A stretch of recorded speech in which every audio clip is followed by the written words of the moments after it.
This is your beginner's guide to the Canon R100. The R100 is one of the best beginner-friendly and budget cameras that you can get.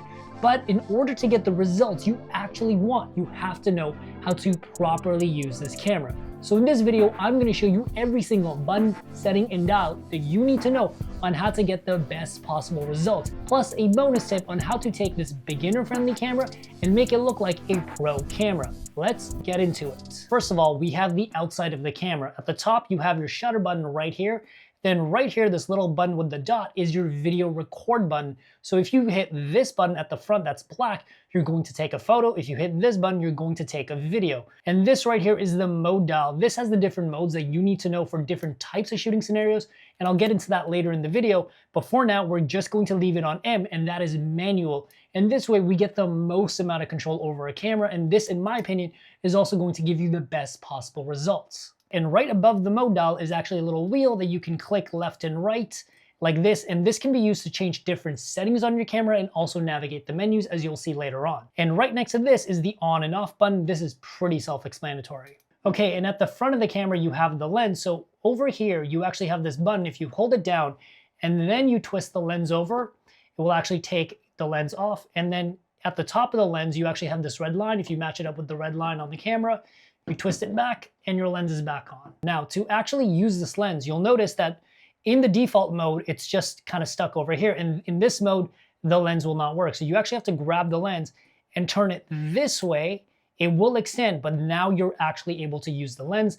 And on this, you have your focal length markers. 18 mil is for the wide, and over here is the 45, which is for detail and close-up shots.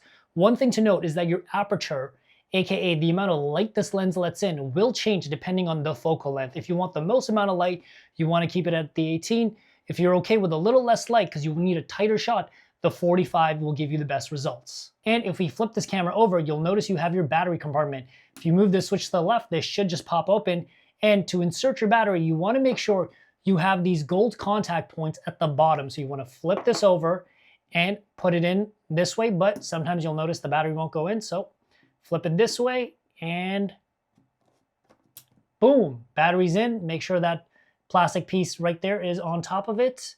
Next to that is a little hole for your SD card. This is what's going to store all of your photos and videos. You want to take your SD card, make sure these gold contact points are facing the back of the camera, and push this in, and your SD card is in, and done. You are now ready to shoot. But if you want to get the best results, you've got to make sure this camera is on the right settings. Also, if you want to learn how to take your photos and videos to the next level, whether you're shooting on a Canon R100 or really any camera, there's actually a video with 7 simple tips that will make your photos and videos better within the hour. And you can find it in the description down below, so be sure to check that out. And at the very top, you actually have a flash. So you can simply take your finger, move it up, and your flash will activate. And now when you take photos, a flash will go off. If you close it, there will be no flash. And this little guy right here is your electronic viewfinder. This is the eyepiece that you look through if you want to put the camera up to your face. Some photographers enjoy shooting that way, but you know, I feel like a lot of people just prefer to use the rear LCD screen, but it is there if you need it. Next to it, you'll see a little hole. That is actually your proximity sensor. I believe that's what it's called. But basically, there's nothing in this electronic viewfinder until you put it up to your face. This way you save battery life. Now, if you wear glasses or you have bad visions like myself, at the bottom of this is actually a slider, if you guys can see that. And that slider is basically going to help sharpen up the image if you have bad vision. And this is really useful for people that wear glasses. Now, on the back of the camera, you have quite a few buttons, but I'm going to go over every single one of them. So first up is the info button. And this really determines what shooting style you like. If you press info, different bits of information will come up. And you know, right now you just see a black screen. That's because I don't have a lens on the camera, so you can have nothing on the screen and just see what you're shooting. But you can also have this where all of your basic settings will come up and you actually use the electronic viewfinder to see what your camera's seeing. With this, you can see what your camera's seeing with all the settings on top of it. You can get a more advanced version of that, even with a histogram at the top. Now, if you're just starting off with cameras and you're like a pure beginner, make sure to pick the right info setting for yourself, because this is going to determine your shooting style. Some people become better photographers because they just use the electronic viewfinder to compose their images, but some people, maybe if they're shooting video, they like to use the rear LCD screen with the histogram on there so they get the right exposure. Really play around and see what style works best for you. And over here at the bottom, you have your playback button, which is a little triangle.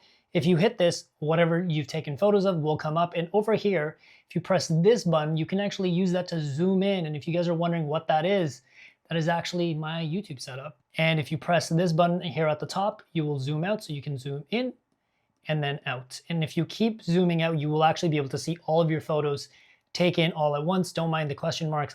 This camera, the SD card came out of a different camera, but this way you can quickly see everything that you've shot and quickly scroll through whatever you want to look at. This way, if you have hundreds of images on your camera, you can quickly find it without having to scroll through every single one of them.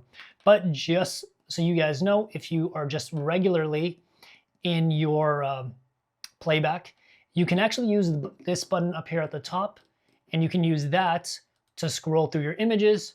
But at the same time, if you, this is probably obvious, if you're looking through images and you hit left and right on this D-pad, you can also scroll through, which is probably a good time to talk about the D-pad. So this D-pad right here can actually click in left, right, top, and down. I hope I'm not blocking that with my finger. And there's a button right here at the middle for your quick menu, which I'll show you guys how to use. But let's go over the more basic settings first. If you press right, a flash menu will come up. And if you click left or right, you can choose flash on or off. But in my experience, just generally, if you open the flash, as I showed you guys earlier, if you just open it here, it will automatically go to flash on, even if you have the setting off. Now, if I click this D-pad up right here, you'll notice this little yellow icon pops around. And what this actually is, it's the scroll wheel at the top. And when I go scroll left or right, it will change these numbers. Now on the left, you actually have your shutter speed. So if I change that, that moves. If I click it again, next to that is f00. I don't have a lens on this, otherwise you would see a number. If I go left and right, that will open or close your aperture, and that aperture determines how much light is coming into your camera. Now, if I click left on this D-pad right here, this will bring up your ISO menu, and ISO is extremely important in making sure you're getting the best image possible. ISO is essentially the sensitivity of your camera, but every camera has a peak sensitivity or a sweet spot. For something like the Canon R100, you probably want to be somewhere between 400 to 800, maybe 1,000 if you're pushing it, 12,050 if you're pushing it, 1,600 you're getting a lot of grain, 2,000 out of this world, 3,200 unusable, but you could probably still use it if you don't care about the grain. But if you want to get like the crispest image, you want to go between 400 to 800. If you just want to get a photo of something and you don't care really about the quality, like it's just like a photo of like something random on vacation, you can go as high as 1,600 or 3,200. It won't really matter. Now, lastly, if I press down on this D-pad, it's going to bring up one of your most important settings, and that is how fast you want to shoot. First up, you have single shooting, and then you have continuous shooting. This is where it's shooting non-stop, and this is the mode where it's going to shoot as fast as possible. And then next up, you have self-timer. Basically, it's going to count down from 10 seconds, and then it's going to take a photo. And next to that, you have self-timer 2 seconds, and then next to that, you have self-timer continuous. What this is going to do is you can choose how many shots you want, and then it's going to count down, and it's basically going to take that many photos for you. Now, you're probably wondering what happens if I push the middle button. Well, let's press it, because this actually brings up one of my favorite features in this camera, and that is the quick menus. This is going to allow you to access all of your major settings, the ones that you need to regularly change in a quick menu. It's just gonna all be there, and you can navigate this menu just using the D-pad. So let's go over what each of these icons does and what settings they control, because these settings are really important to making sure you get the best possible results with your camera.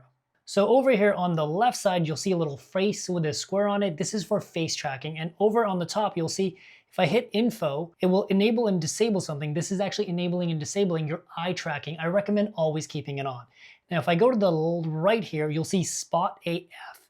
When I click into this, you'll see a little square, and that square determines where your autofocus is sitting. Now, if I click over one, you get 1 point AF. It's simply a bigger square. It's really not that much of a difference in terms of performance for autofocus, but I would say the Spot AF is a little bit more precise because it's smaller. And with this 1 point AF, I'd recommend using this for like bigger targets, like maybe faces or like details on something. Now, if you click over, you'll get Zone AF, and you'll get an even bigger square. As you can tell, the squares are getting bigger, but this way, this is a better autofocusing mode for something that just simply is bigger and doesn't need to be as precise. What I would say is that for something like Spot AF, this is better for product photography, and then something like Zone AF is maybe better for portraits or animals, or like if you're getting just some kind of like logo on something. It's really about like whatever you're shooting. Okay, and underneath that is a really important setting, and that is one shot or servo. This is actually your autofocus setting. With one shot, this is for something that's not moving. It's simply going to get autofocus and then stop, take a photo. Now with servo, when you click into that, it's going to constantly be getting autofocus. It's going to constantly making sure that if the subject moves, the autofocus moves with it. And this is better for moving subjects. Now underneath that is your drive mode, or how fast you're shooting. And we've already covered, you can already access it using this button right here, but it's also available through the quick menu. You've got your single shooting, continuous shooting, self-timer 2 seconds, and then self-timer continuous. And then if you press info, you can change the number of shots here. Now, right underneath that is metering mode, and this is more of an old school way of shooting if you still like to use a light meter. But basically, right here at the bottom, you'll see these numbers. In the middle is when your photo is properly exposed. So if you're shooting with it, if there's an arrow in the middle, that means you're properly exposed. If it's a little to the left, you're underexposed. If you're a little to the right, it's overexposed, which means it's too bright.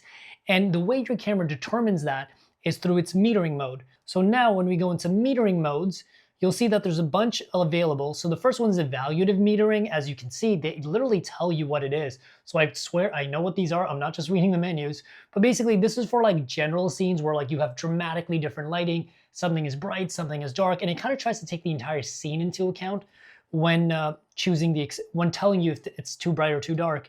Next to that is partial metering. This is best for bright backgrounds, such as with backlit subjects. So if you have a really bright light behind you, this way it's going to make sure that it's just looking at the subject and not determining it based on what's behind it. Behind this is spot metering. This is what I really use. This is where it just basically takes whatever is in the center of that square right there. The circle is your metering mode. And basically it's going to take a look at exactly what's there and be like, if that's too bright or too dark, and it'll tell you. I personally just like to judge exposure based on my eye. And then what I actually prefer to do is just kind of hit info and use the histogram at the top. I have a video on the channel on how to use histograms. I recommend checking it out. But right next to that is center weighted. And basically what that is, it's going to just look at whatever's inside that little box right there. And it's just going to kind of be like, well, it's a little bright here, it's a little dark there, and it'll kind of give you its best guess. Now, this is a really important one, and this is your image quality. So depending on if you're a casual shooter or pro shooter, this is going to make a pretty big difference. Inside of this, you'll see a bunch of different options for what quality it should be. And there's actually 2 different ways to change your quality. I'll show you the second one later. But basically you can go between large with the little semicircle next to it, and that's going to give you the best quality JPEGs. Next to that is large with a little staircase that's slightly less quality. And the next to that is medium. What this means, it's not medium quality, it's actually reducing the pixels in your JPEG. So this is only going to take 11 megapixel photos. Now, here's the key thing. SD cards are getting bigger and bigger every year. If you bought a camera like this, there is no reason to ever shoot anything below large, because you're not saving that much space and you're basically not using quality that you paid for. So I'm not even gonna go over the other settings. I recommend only ever using large. Now, if you hit info, you'll bring up your raw settings. Now, raw settings are really important, and there's also a really major mistake that a lot of people make here. So when you're shooting raw, you're actually taking all of the data that your camera sees, throwing none of it away so you can edit that photo later. If you're not planning on editing your photos, do not shoot raw. It actually makes it so your camera cannot take as many photos in a row before it needs a break. So in RAW mode, you can only shoot 7 photos in a row. Whereas if you're just shooting JPEG, you can take anywhere between 28 to 42 photos in a row, depending on how fast you're shooting. So if you're not planning on editing, do not shoot RAW. But if you're like me and you like to shoot RAW, here's another mistake that a lot of people make, is that once you're in RAW mode, you'll notice that there's 2 settings. There's RAW and there's CRAW. If you have a slower computer, I recommend choosing RAW. This is going to give you the maximum data that it possibly can. CRAW is actually going to give you it's going to give you the same amount of data, but it's going to compress that data. And computers nowadays are getting faster and faster. But if you have somewhat of a slower computer, this is actually going to make it harder for your computer to open up these files because it actually has to decompress these photos before it can work with them. So if you have a slower computer, I actually recommend shooting RAW. It takes up more space, but if you have a faster computer, you can shoot CRAW, which is compact RAW. It'll take up less space, but your faster computer can handle it. Also, if you like this video on the Canon R50 and you want to learn how to take your photos and videos to the next level, I highly recommend checking out the Camera Boost course or the 7 Simple Tips video for better photos and videos within the hour. The Camera Boost course is going to teach you everything from a beginner level to an advanced level. It's going to teach you how to set up your camera, how your camera actually works so you can make any camera out there look good, but more importantly, how to actually edit your photos and videos so they look professional. And there's a bonus module on the creative side of things so you can actually take your photos and videos from just being content to actually being professional work or art. And you can check out the Camera Boost course or the 7 Simple Tips video in the description down below. Now, the next setting underneath that is your movie record size, and this is really important for video people. So as I click left and right, you'll notice there's 1920 by 1080 at 50 frames per second, 1920 by 1080 at 25, and then there's 1280 by 720 at 50 frames per second. There's 2 things to discuss here, and there's one problem as well that video shooters often run into with this camera, and I'm gonna go over all of them. So the resolution, which is in this case 1920 by 1080, is essentially the quality of your video. This is how many, like little pixels in your video. Resolution's a bit complicated to explain, but basically you want to shoot at the highest resolution you possibly can. Now you'll notice this only has 1920 by 1080, but this camera can shoot 4K. Here's the thing. If I flip this camera upside down, you'll notice that mode dial is set to manual. In order to get 4K, I have to make sure this is in video mode. And now when I go back here to my quick menus, you'll actually notice the quick menu changes because video settings are slightly different. It actually just takes away certain settings from you. The major settings aren't too different, so don't worry about it looking different. But when I go into here, now I can choose movie record size 4K, 25, 50, 25, and once again 50. Next to that, you also have frame rates. Now, frame rates are often really confusing for people. So I'm in PAL right now, which means I'm in Europe, and I can only record at 50 frames per second. If you're an NTSC, which as in you're in America, you can actually record up to 60 frames per second. But basically, your frames is how many photos per second your camera's taking and then putting them together into video. Because video is essentially just photos taken back to back really, really fast, and it creates the illusion of video. So with video, if you're shooting in 50 frames per second, that's good for 2 things. One, by having a higher frame rate, you'll get smoother motion. And this way, your video looks more immersive. It's better for sports, live action, or anything where you don't want to have any kind of motion blur. Because when you use 24 frames per second, you're not taking as many photos per second, so you are missing some frames in there, and that introduces motion blur. And a lot of movies are actually shot at 24 frames per second, and the reason they're shot at a lower frame rate is because by having that motion blur, it kind of creates a sense of like unrealism. Now, we're not shooting movies with an R100, but I personally find is that by shooting in 24 frames per second, things don't look as artificial, and if I'm on vacation, if I'm shooting a sunset, if I'm like trying to shoot something where I really want to remember it and I don't want it to just look like cell phone footage, I will shoot in 24 frames per second for myself. Now, another added benefit is that when you take footage and you shoot in a higher frame rate, like 60 frames per second or 50 frames per second, you can actually slow that footage down later on and get slow motion video. And I'll show you how to do slow motion properly on this camera in a second, but that is one benefit of shooting higher frame rates. Now, if I press down again, I'm actually on the right side of this menu and I'm in AWB. This is your white balance. White balance is kind of simple. Basically, in the scene, there's one part of this image that is white, which is probably that lamp over there. If I don't have my white balance set correctly to make sure that whatever color that lamp is and it's actually white, it will shift the colors for the rest of the image, and that usually leads to bad skin tone and messed up colors. So what you want to make sure is you have the right white balance. Cameras have become really advanced, so I actually recommend leaving it in auto white balance unless you're particularly working with tricky lighting and the camera's having trouble, because that way, if you kind of scroll to the right, you'll get daylight, shade, cloudy, tungsten light, fluorescent, flash, custom, and then you can just set your own color temperature here. But for most people, especially casual shooters that have a beginner budget camera like this, auto white balance is your friend. But one feature that I really like that Canon put in here is if you hit info, you can actually manually adjust your white point and add more green, blue, magenta. And this way, in case you're trying to do something funky, in case you're trying to do something interesting, this is a really good tool to kind of get that effect in camera instead of editing it later on in Photoshop. Underneath that, you have auto lighting optimizer, and this is a setting that confused me for a really long time, so I hope that I can help you. What it basically does is it tries to bring out all the highlights, all of the bright parts of your image as best possible, so that things like faces or just things that should kind of pop in your photo don't look as flat. So here's my rule of thumb. If you're planning on editing your photos, or if you're planning on doing something with your JPEGs later, keep this off and just do all those settings manually.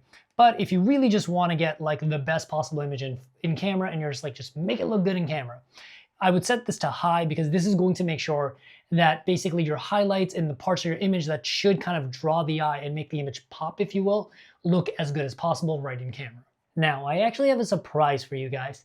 Because we went over all of the settings just in the quick menu, you now know 90% of what this camera does and what all of the settings do. Next up, I just want to go over some tiny nitty-gritty details of how to get this camera to perform the way that you want it to. This way you're not going, why isn't my setting working properly? So let's go over those settings. First up, how do you get the best possible video from this camera? So for this, you want to make sure you're in video mode. Once you're in this side, you'll see that now when I go into info, you'll get a bunch of different things over here. But instead, I'm going to click menu and click OK here. And right up here, shooting mode, you want to pick manual. And this way you can choose the exposure for your video instead of letting the camera determine it. But if you're new to cameras and you just can't be bothered, stick with auto, it's totally fine. Now, if you click underneath that, you'll see movie record quality. And in here, it's kind of pretty much what was in the quick menu, but you want to make sure you're picking 4K here to make sure you get the best possible video quality. Now, if you want to shoot slow motion, because I personally love slow motion, is you want to go down to high frame rate, click into that, click enable, and now you can actually record 720p up to 120 frames per second in NTSC mode or 100 frames per second in PAL mode. Now, earlier I said I'm going to help you make this camera look like a pro camera. So if you go over to page number 3 in the menu and go down to picture style, this is going to give you a bunch of different picture profiles that you can customize to get the best possible look in cameras. So if you're someone that wants to edit your video later on and you want to be able to get the most dynamic range and just not have too much of your color information baked in, you basically want to go down to fine detail. This is already going to put everything in a pretty good place for you. Hit info. You want to put the strength of your sharpness, click it in here, set this to 0, contrast, set this to -2, saturation, you're gonna think I'm crazy, but set this to -3, and then underneath that, color tone, leave that as it is, and that should be it. And now if you hit menu, it's going to be saved like that, and that is going to be your video profile. This is going to give you an extremely desaturated video, but what this does, it gives you more room to put your own color and put your own artistic vibe into the video instead of having all of it done in camera for you. If you're a photographer, you're probably shooting raw. If you're a video person, this is the closest thing you can get to a cinematic profile for color grading in a budget camera like this. And if you want, you can even go down here and you have 3 different user-defined modes. So you can press menu here, or sorry, you can press info here, go into all of these and just set up your own thing. You can set up a really contrasty black and white setup. You can set up something really flat for video. And this way you just have a bunch of different modes for how you want it to look in camera that are just right there based on what you like. Also, if you want to learn how to take your photos and videos to the next level, whether you're shooting on a Canon R100 or really any camera, there's actually a video with 7 simple tips that will make your photos and videos better within the hour. And you can find it in the description down below, so be sure to check that out.